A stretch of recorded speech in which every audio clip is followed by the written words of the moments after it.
the photographs you're looking at are from inside Maula prison in Lilongwe, which is the capital of Malawi. It's in central southern Africa. This particular one shows nearly 200 prisoners being awakened at dawn in their garage-sized cell block. Actually not a cell block, it's just a garage. They're lying so closely together on a concrete floor that I kid you not, they couldn't turn over. They were awakened every night in the middle of the night to turn over en masse because nobody could do it alone. I met a man there who later was the lead of my article, who had been imprisoned here for 6 years without so much as a court hearing. The authorities had lost his file and they didn't care. And as far as the world knew, this man didn't exist. I wanted to show you this because it illustrates a few points serious points that I wanted to make in these remarks. The first is that so many Americans are literally, I think, clueless about the extraordinary blessings they enjoy in this country. When I moved from Louisville to Washington in 1980, I was absolutely gobsmacked by the number of BMWs and Mercedes and Volvos and other expensive cars on the streets of the capital. It was a show of wealth by the nation's ruling class that was the norm there, but it certainly wasn't 400 miles away where I came from. And I was both shocked and really a little bit angry about it because they seem so oblivious. These days I have a different point of reference. When we return to the United States once every year or two,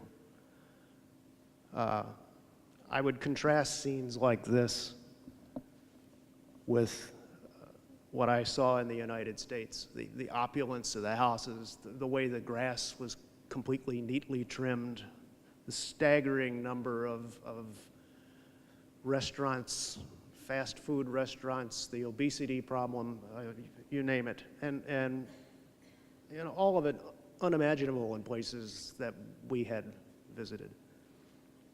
And most people seemed oblivious to it. You know, it's the old saying about being born on home plate, or being born on home plate and thinking you would hit a home run.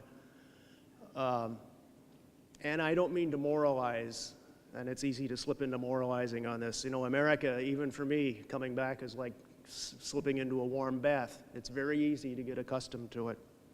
And there is hardship and injustice in this country too, of course, and we all want to remedy it.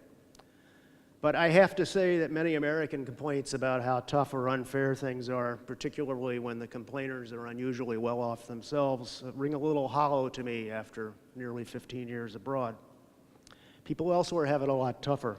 It would benefit all of us, I think, to put our own blessings and deficits in a little bit of perspective and ask what we could do to make life better for that great share of the Earth's population that doesn't live as well as we do.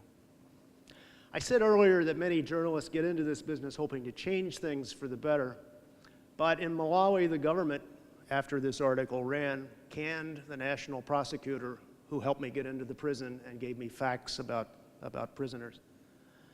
And the penal reform group that really was responsible in large part for this article suddenly found that their access to prisoners that they were trying to get sprung and trying to find trials for was limited.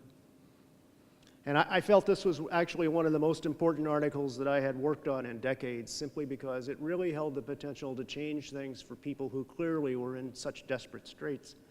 But it actually may have set things back.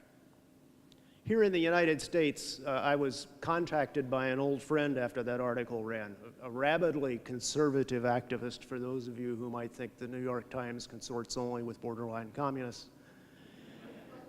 He had read the Malawi article and he had decided to commit himself to enacting legislation that would peg foreign aid to humane treatment in foreign prisons and appoint somebody in the State Department to basically engage in penal reform in developing nations.